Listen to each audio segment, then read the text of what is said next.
నమస్తే అండి, welcome to అమ్మ గోదావరి వంటలు. ఈరోజు నేను పెసరపప్పు హల్వా చేస్తున్నానండి. దానికి కావాల్సిన పదార్థాలు: ఒక కప్పు పెసరపప్పు, ఒక కప్పు బెల్లం, ఒక కప్పు కొబ్బరి, పావు కప్పు నెయ్యి, పావు కప్పు బొంబాయి రవ్వ, కొంచెం జీడిపప్పు.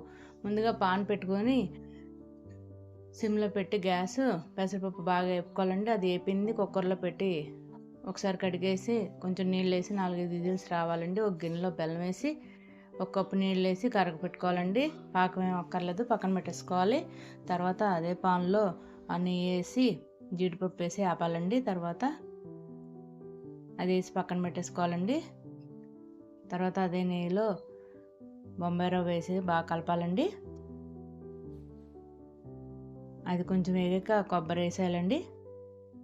అది కూడా బాగా వేగాలండి.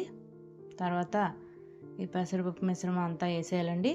ఇది ఆల్రెడీ వేగిందే కాబట్టి ఎక్కువ వేగక్కర్లేదు.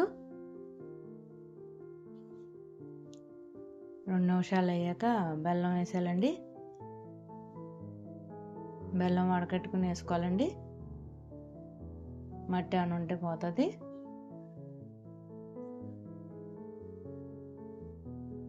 గ్యాస్ సిమ్లో పెట్టుకుని కలుపుకోవాలండి.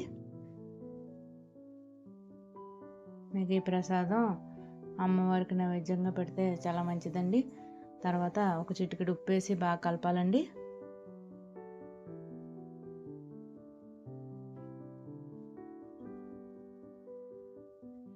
తర్వాత జీడిపప్పు వేసి గ్యాస్ ఆఫ్ చేసేయాలండి. ఈ వీడియో నచ్చినట్లయితే లైక్, షేర్, సబ్స్క్రైబ్ చేయండి. బెల్ ఐకాన్ ప్రెస్ చేయండి. Thank you for watching.